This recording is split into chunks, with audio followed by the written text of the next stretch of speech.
Amritsar. So they have called the farmers of Punjab to oppose their entry to Amritsar. Well, what is happening with the farmers is extremely unfortunate, considering that they have been protesting for minimum guarantee of MSP support is still being denied to them despite a commitment made by the government of India. This is the government which spoke about doubling farmers' income, and yet today farmers find themselves in a situation where they have to continue to struggle for what is rightfully theirs. And for them to oppose the Bharatiya Janata Party entries is a sign of protest against all the promises made to them and not being able to fulfill it. And yet every day on the floor of the House, they talk about how much he works towards the farmers' welfare.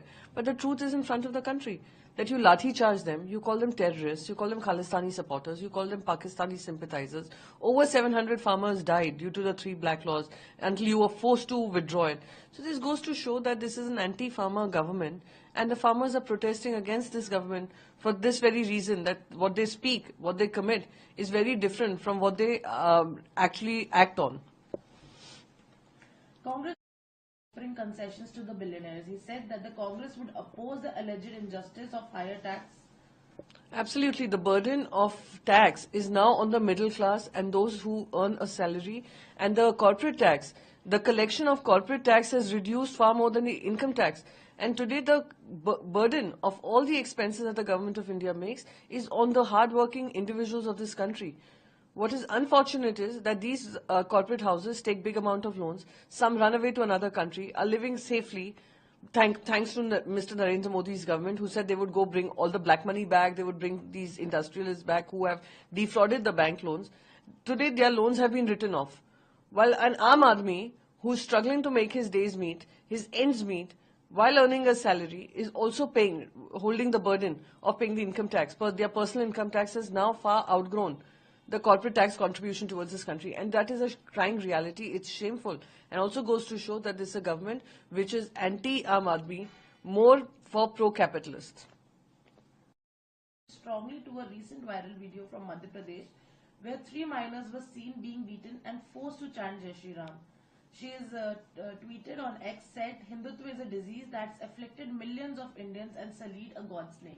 While I totally condemn the violence, I condemn what happened to the 3 minor children and how they were forced to sloganeer.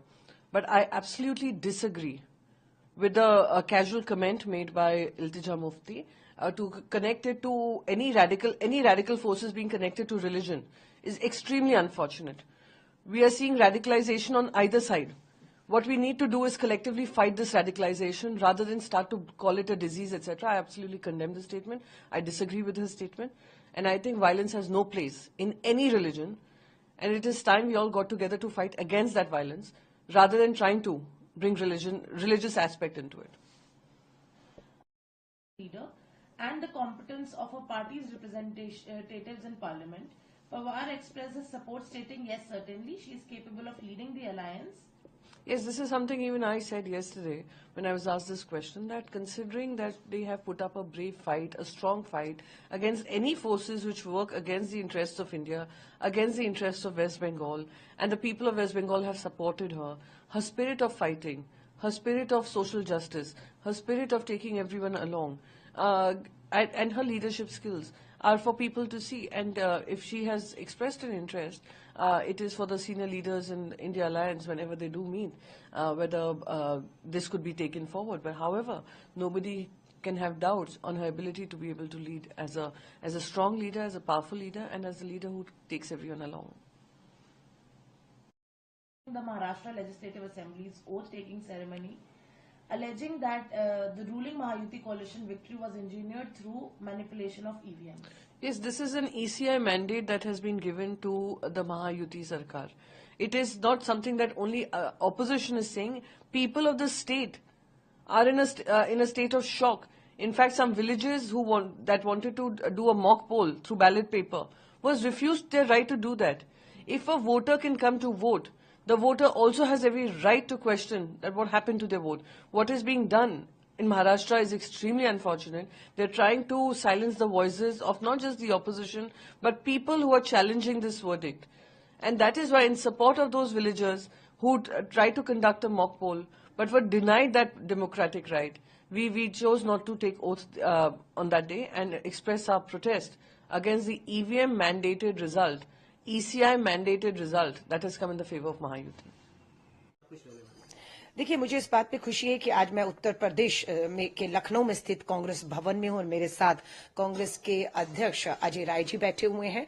हम दोनों ने काफी लंबी चर्चा जो है हमारे प्रभारी जो AICC से हैं उनके साथ बैठकर की और ये हुआ कि हम संगठन निर्माण को अब हमें पूरी तरह से ध्यान देते हुए आगे बढ़ना है।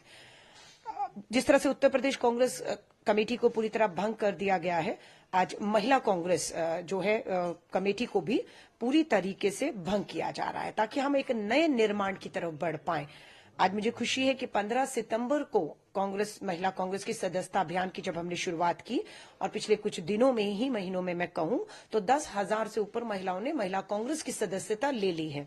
अब कार्यकारिणी को हम पूरी तरह से महिला कांग्रेस की भंग करने आज जा रहे हैं, जिसकी आधिकारिक घोषणा मैं करूंगी यहां पर, और हम महिला कांग्रेस संगठन का पूर्ण निर्माण की तरफ आगे बढ़ रहे हैं। मुद्दे बिल्कुल हमारे ये हैं कि 33% महिलाओं की जो भागीदारी आरक्षण है, चाहे नौकरियां हो, चाहे संसद विधानसभा में राजनीतिक हो, हर तरीके से महिला का आरक्षण कानून पास है लेकिन लागू नहीं हो रहा। तो ये राजनीतिक आंदोलन का रूप लेने वाला है लखनऊ से दिल्ली तक का। तीसरा सबसे बड़ा मुद्दा है महिलाओं की सुरक्षा को लेकर। उत्तर प्रदेश आज भी महिलाओं के लिए सबसे एक असुरक्षित माहौल अगर कहें, जहां पर हर तरीके का अपराध महिलाओं के साथ, नाबालिग बच्चियों के साथ यहां पर हो रहा है, अपराध फल फूल रहा है, उसको लेकर हम लोग अति गंभीर हैं। मेन कांग्रेस के साथ मिलकर महिला कांग्रेस संगठन पूरी मजबूती के साथ अब एक दूसरे के साथ तालमेल बैठाते हुए हम आगे बढ़ने के ऊपर पूरा आज हमारा कल से बैठक हो रही है। अविनाश पांडे जी थे, आपके अध्यक्ष हमारे कांग्रेस के अजय राय जी, और हम लोगों ने बैठकर चर्चा की, जिसपे आज पहला आंदोलन महिला कांग्रेस का जो आज आप देख रहे हैं, ये हमारी सदस्यता इन्होंने ली है, जिन्हें हमने पूरे उत्तर प्रदेश से बुलाकर आज यहाँ पर चर्चा करेंगे और आगे की रूपरेखा हम तैयार करने वाले हैं। मैं उत्तर प्रदेश आज कल विरोध किया गया और आज शपथ ली गई भारत आघाड़ी के जो विधायक हैं। देखिए, एक डेमोक्रेटिक प्रोसेस होता है, वहाँ जो जीता वही सिकंदर, और वो जीत जनता की जीत है। वो जनता को ना सिर्फ एक प्लेज लेना पड़ता है लेकिन एक कन्विक्शन के साथ काम करना है महाराष्ट्र के हित में। मुझे लगता है कि कोई भी सोच विचार के ऊपर है, ये एक जो प्रजातंत्र की खूबी है। ईवीएम को लेकर विरोध किया जा रहा था, अभी भी जो है बैलेट पेपर पर चुनाव होने के लिए एक तरीके की मांग। ईवीएम टैंपरिंग कभी नहीं हो सकता है। हम सब जानते हैं कि टेक्निकल एक्सपर्ट्स है, इलेक्शन कमीशन ने मॉक ट्रायल्स लिया है जहां 1000 वोटर का सैंपल साइज होता है। वो सैंपल साइज के साथ जनता जानती है कि जो एक भी वोट में खिलवाड़ नहीं हो सकती है। स्ट्रांग रूम्स है, सीसीटीवी कैमरास है, फुटेज है, ये जानने के लिए कि कहीं भी आपका वोट एक भी इधर से उधर नहीं जा सकता है। ब्लूटूथ नहीं, वाईफाई नहीं, तो क्या खिलवाड़ की बात कर रहे हैं। छोड़ दीजिए ये ईवीएम को लेके और स्वीकार कर लीजिए कि जनता जो तय करती है वही फाइनल है। लखनऊ के जू में तमाम जो जानवर हैं, जीव जंतु हैं, उनके जो फीडिंग है उसमें भी बदलाव की गई है। क्या क्या व्यवस्थाएं की गई हैं और खाने में क्या बदलाव किया गया है? देखिए, जब भी मौसम चेंज होता है तो चिड़ियाघर एक ऐसी जगह है जहां पर हम जानवरों को कैप्टिविटी में रखते हैं, तो उनके लिए वो सभी व्यवस्थाएं करनी होती हैं जो हम अपने लिए करते हैं। जैसे हमारे घर पे हम देखें कि रजाई कंबल निकलना शुरू है, तो वही चीजें हम यहाँ भी व्यवस्था करते हैं। हमारा जो सांप घर है वहां पर हम इस तरह की व्यवस्था देते हैं, जैसे कंबल, वहां पे भूसा और पुआल डालना, और ये सभी एनक्लोजर्स में होता है। जहां पे हमारी बड़ी बिल्लियां या छोटी बिल्लियां बैठती हैं वहां पे आप देखेंगे, अगर अभी जाएंगे तो पुआल डला है ताकि वो ठंडे में ना बैठें। जहां पे हमको दरवाजे लगाने हैं, क्योंकि जाली के दरवाजे मोस्टली एनक्लोजर्स में रहते हैं, तो सर्दियों में अगर कहीं दरवाजे टूट गए हैं, जो लकड़ी के दरवाजे होते हैं जो गर्मियों के मौसम में खुले रहते हैं, अदरवाइज उनको रिपेयर कर दिया गया है और रिपेयर करके उनको ठीक कर दिया गया है ताकि रात में उनको बंद किया जा सके और एनक्लोजर्स में ठंडी हवा ना जाए। उसके अलावा जहां पर बड़े बड़े पेड़ हो गए थे और नीचे धूप नहीं जाती थी और उन जानवरों को धूप की आवश्यकता है, वहां पे बाड़े अच्छे से घास सफाई करा दी गई है ताकि जानवर ओस में ना बैठे, और उन पेड़ों की छटाई करा दी गई है। जहां तक खाने की बात है, जैसे आपने देखा है गर्मियों में जब आपने हमारा वर्जन लिया होगा तब हमने कहा होगा कि जूसी वेजिटेबल्स और फ्रूट्स हम जानवरों को देते हैं। इस समय में जो मीट खाने वाले जानवर हैं उनका तो मीट कंटिन्यू रहता है, लेकिन जो दूसरे जानवर हैं जैसे भालू है, चिंपैंजी है, उसमें मूंगफली और नट्स को हम ऐड ऑन कर देते हैं, ताकि जो ठंडी के समय में उनको गर्म तासीर वाले जो भोजन दिए जाते हैं ताकि ठंड का उन पर ज्यादा असर ना हो। इस प्रकार की समस्त व्यवस्थाएं लखनऊ चिड़ियाघर में मौसम बदलते उनका रास्ता बंद रोकेंगे। देखिए, बेहद दुख की बात है कि आज हमारा अन्नदाता सड़कों पर अभी तक बैठे हैं। उनको भाजपा ने बार बार झूठे वादे किए। चाहे हरियाणा चुनाव हो, उस टाइम कहा कि 24 फसलों पे एमएसपी देंगे, वो भी जुमला निकला। प्रधानमंत्री मोदी ने खुद कहा था कि किसान की आय 2022 तक दुगनी हो जाएगी, वो भी जुमला निकला। किसानों को प्रदर्शन करने से भी रोका जाता है, दिल्ली कूच करने से भी रोका जाता है, लंबे लंबे कीले ठोक दिए जाते हैं हमारे अन्नदाता के रास्ते में। वो इसी देश के नागरिक हैं। भाजपा को ये रवैया छोड़ना चाहिए और बात करनी चाहिए और समाधान निकालना चाहिए। किसान अब आपकी भगवंत मान सरकार के खिलाफ भी खुलकर बोल रहे हैं। सोहन सिंह पंदेर का बयान है, उन्होंने कहा कि अब तक हम केंद्र के खिलाफ लड़ रहे थे, लेकिन भगवंत मान सरकार का चेहरा भी खुलकर सामने आ गया। वे मीडिया को रोक रहे हैं, नहीं आने दे रहे हैं, सिर्फ लोगों को रोक रहे हैं। नहीं, हमने मीडिया को नहीं रोका। मीडिया की ब्रीफिंग हुई थी, क्योंकि पिछली बार कुछ मीडिया के साथियों को इंजरी आई थी, तो इस बार ऐसा ना हो इसलिए मीडिया ब्रीफिंग की गई थी और ये आधिकारिक रूप से एसएसपी पटियाला का बयान भी आया है।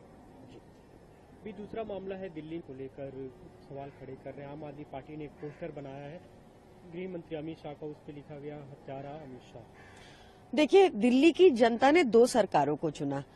अरविंद केजरीवाल जी की सरकार को चुना बिजली, पानी, स्कूल, स्वास्थ्य, ट्रांसपोर्ट, ऐसे मुद्दों को ठीक करने के लिए, और भाजपा की सरकार को चुना 7 सांसद जिताए कानून व्यवस्था दिल्ली में बरकरार रखने के लिए, दुरुस्त करने के लिए। पर पिछले 2 सालों में हमने देखा स्पेशली कि कानून व्यवस्था बद से बदतर हो चुकी है।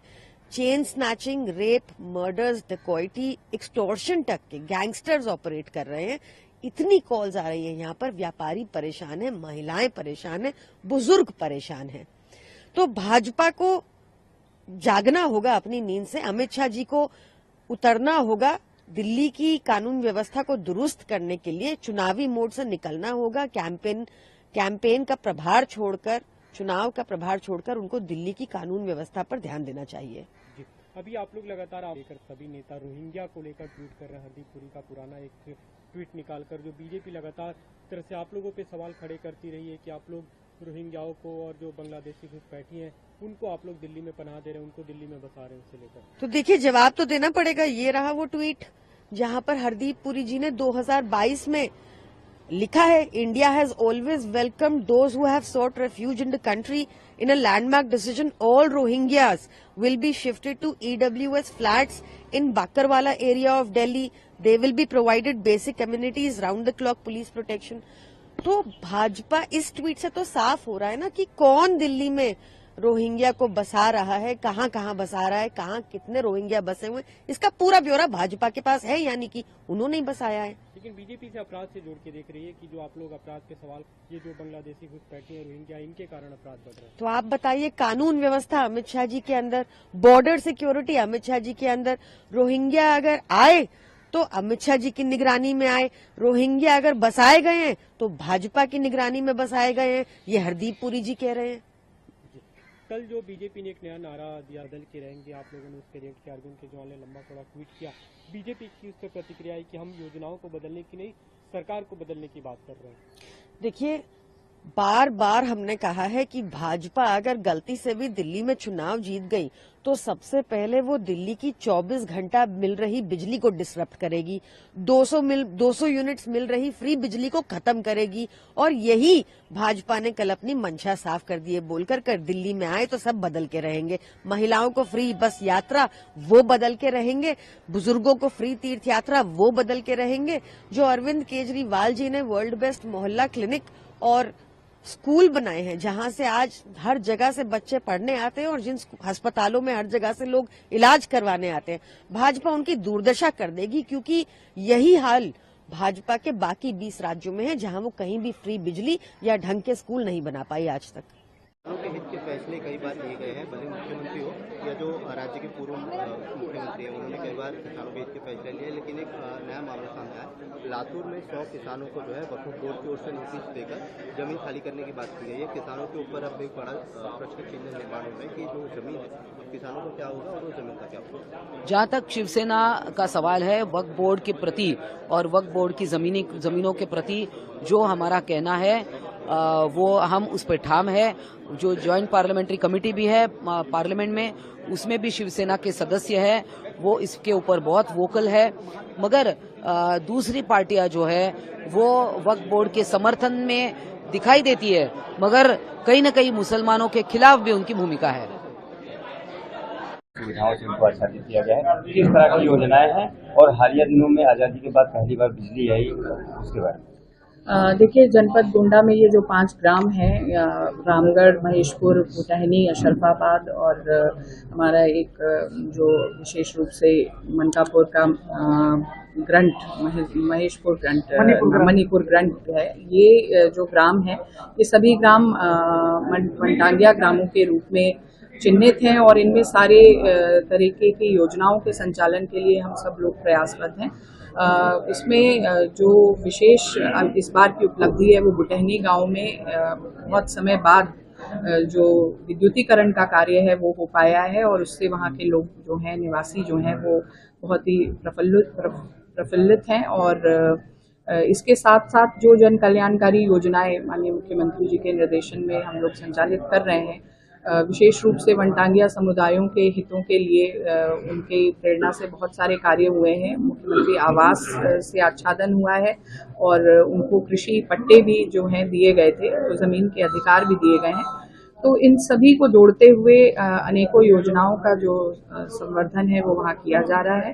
कौशल विकास मिशन के प्रशिक्षण कार्यक्रम से भी जोड़ने का एक प्रयास है ताकि वहाँ पे आवासित लोगों को मुख्यधारा से जोड़ने का कार्य किया जा सके। माननीय प्रधानमंत्री श्री नरेंद्र मोदी जी ने उड़ीसा में स्टेशंस के डेवलपमेंट का, भारत भर में स्टेशंस के डेवलपमेंट का बहुत बड़ा प्रकल्प हाथ में लिया है, जिसमें 1300 स्टेशंस का कंप्लीट रीडेवलपमेंट चल रहा है। एक कटक जो 5000 वर्ष पुराना शहर है, बहुत एक प्राचीन शहर है जहाँ की ऐतिह्य, परंपरा और भाईचारा के लिए जाना जाता है। इस कटक शहर की सेकेंड एंट्री, कटक शहर के स्टेशन की सेकेंड एंट्री आज इनॉग्रेशन के लिए आई है। बहुत कम खर्चे में बहुत अच्छा प्रोजेक्ट बना है ये कटक स्टेशन। कटक स्टेशन का सेकेंड एंट्री है और मेन एंट्री प्लेटफॉर्म नंबर 1 की तरफ से, उसका 300 करोड़ रुपए का प्रोजेक्ट है। वो कंप्लीट, अभी बहुत अच्छी प्रोग्रेस है, 3rd 4th फ्लोर तक करीब पहुंच चुका है। कई जगह स्ट्रक्चरल काम काफी हो चुका है, रूफ प्लाजा भी बन रहा है।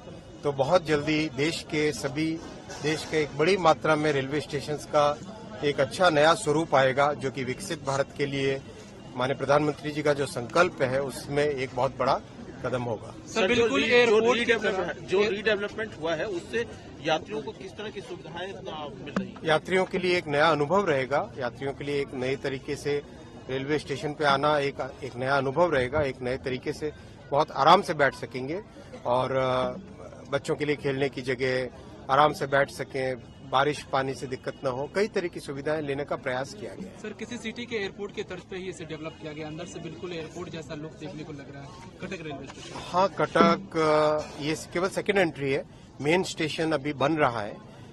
मेन स्टेशन काफी बड़े अच्छे तरीके से बन रहा है और बहुत ही माननीय प्रधानमंत्री जी का आग्रह था कि कम से कम 50 साल आगे की सोच के स्टेशन का डेवलपमेंट करें। तो उसी हिसाब से 50 साल आगे का सोचना, यानी उतना ट्रैफिक आएगा, उतने लोगों के हिसाब से तैयारी करना। और वैसे भी प्रधानमंत्री जी ने जो कलकत्ता से लेके चेन्नई तक का 4 लाइनिंग का जो प्रकल्प हाथ में लिया, उसका 3rd लाइन ऑलरेडी काम सैंक्शन हो चुका है, उसका काम भी चालू हो गया है। आपने रास्ते में भी अभी देखा होगा कि 3rd लाइन बन रही है साइड में कई जगह।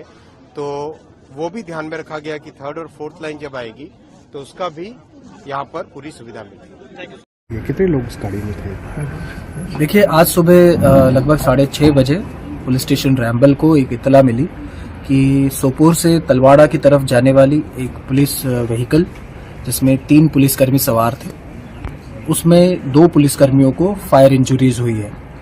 ये इतला मिलते ही जो है SHO रैम्बल और सीनियर पुलिस ऑफिसर्स मौका वारदात पे पहुंचे और इनिशियल तफ्तीश में ये पाया कि दरअसल ये फ्रेट्रिसाइड और सुसाइड का मसला है, जिसमें 2 पुलिसकर्मी जो है जान बहक हुए हैं, तीसरा पुलिसकर्मी जो है वो सेफ है।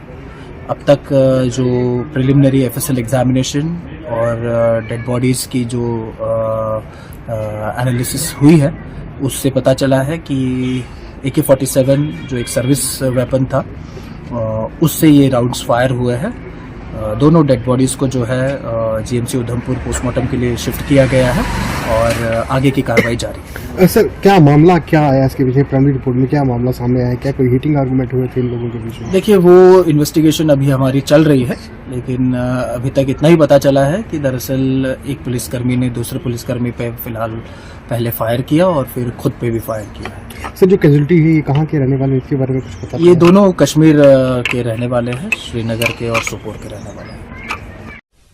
इन दिनों सर देखा जाए तो एक मुद्दा बहुत तूल पकड़ रहा है EVM मशीन का, हरियाणा हो या महाराष्ट्र हो, रिजल्ट के बाद अभी मुद्दा पकड़ रहा है कि EVM में कोई घोटाला जरूर है, ये सवाल खड़ा किया जा रहा है। देखिए, जब भी मैं कोई भी जवाब देता हूँ, राजनीतिक जवाब देता हूँ, ये है कि मेरा खुद का अनुभव है, लोगों के बीच में रहता हूँ। जैसे मैंने कहा, मैं सेवा हर जगह करता हूँ, पूरे देश भर में करता हूँ, तो चाहे धार्मिक दौरा होता है या मैं सेवा करता हूँ, तो मैं लोगों के बीच में रहता हूँ। उनकी समझ जो है उससे मैं मेरा अनुभव वहां से है कि लोग जरूर उनका भरोसा EVM से उठ रहा है, क्योंकि जब भी सबको लगा था कि हरियाणा में कांग्रेस की अच्छी जीत होगी, महाराष्ट्र में अच्छे रिजल्ट आएंगे, पर लोग हैरान हैं और सहमत नहीं है कि ऐसे जो रिजल्ट आए हैं।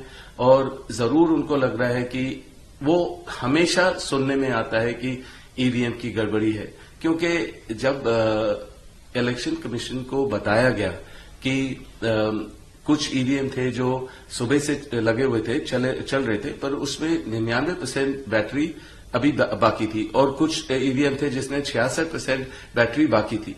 तो ऐसे कैसे हो सकता है अगर EVM मशीन सुबह से चल रहे हो और जो 66% था उसमें जो रिजल्ट था ठीक था, जो जब उसका असेसमेंट किया तो, पर जो 99% था वो उसमें जरूर लोगों को गड़बड़ी लगी है और ये चीज इलेक्शन कमीशन को बताई गई है और जरूर लोगों का भरोसा उठ रहा है EVM मशीन से। तो मुझे ये लग रहा है कि जहां भी अगर आगे इलेक्शन होगा तो कोई तरीका ढूंढना पड़ेगा, या बैलेट पेपर या कोई तरीका ढूंढना पड़ेगा जो जब कोई जनता अपने वोट डालती है, वो चाहती है वो सरकार जो वो चाहते हैं वो होनी चाहिए। क्योंकि अगर आप देखेंगे कि अभी हरियाणा में जो रिजल्ट आए थे वो लोग हैरान थे।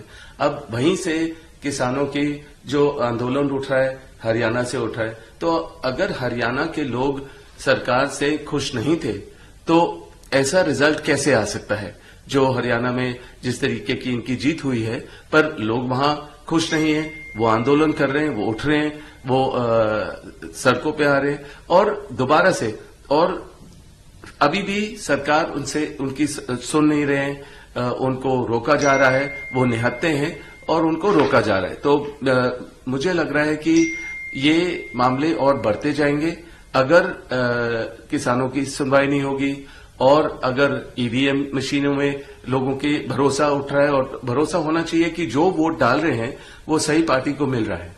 यानी आपकी निजी राय है कि EVM को लेकर के जांच होनी चाहिए और कोई सही एक ऑप्शन निकालना चाहिए। बिल्कुल बिल्कुल सर, देखा जाए ग्राउंड टेम्परेचर था सफदरजंग में, तो अभी आगे आने वाली स्थिति में क्या सिचुएशन होगी? देखिए, अभी अगर आज की बात करें, अभी एक आज वेस्टर्न डिस्टर्बेंस है जो सेंट्रल पाकिस्तान और एडजॉइनिंग एरिया में है।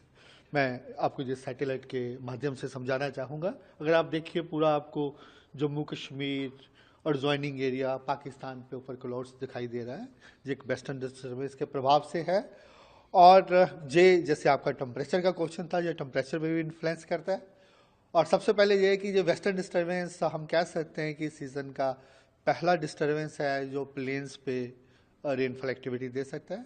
हमारा अनुमान ये है कि आज जैसे 8 है, 8 और 9 को हिमालय में light to moderate rainfall snowfall रहेगा और प्लेन्स पे पंजाब हरियाणा में isolated rainfall activity light rainfall activity होने की पूरी पॉसिबिलिटी है।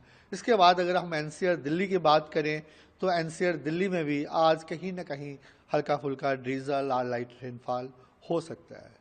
अब हम टेम्परेचर पे आते हैं। जैसे जो कोई वेस्टर्न डिस्टर्बेंस अप्रोच करता है कि जो हवाओं का रुख है वो थोड़ा बदल जाता है। अब जो टेम्परेचर है थोड़ा सा इसमें राइजिंग टेंडेंसी आएगी क्योंकि ये वेस्टर्न डिस्टर्बेंस का प्रभाव आने वाले 2 दिनों में रहेगा 8 और 9 को।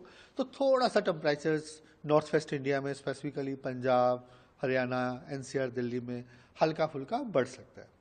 और जैसे ही ये वेस्टर्न डिस्टर्बेंस आगे निकलेगा 9 के बाद तो फिर नॉर्थ वेस्टर्ली विंड आएंगी, उसके बाद टेम्परेचर्स में गिरावट आ जाएगी।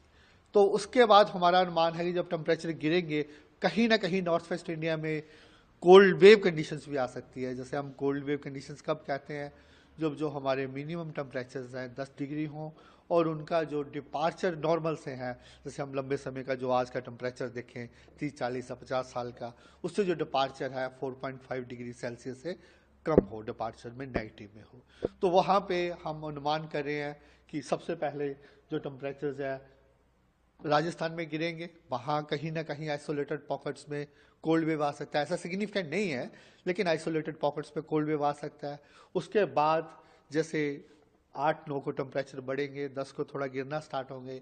उसके बाद पंजाब हरियाणा में भी कहीं ना कहीं कोल्ड वेव कंडीशंस आ सकती है, इसके साथ वेस्ट उत्तर प्रदेश में भी।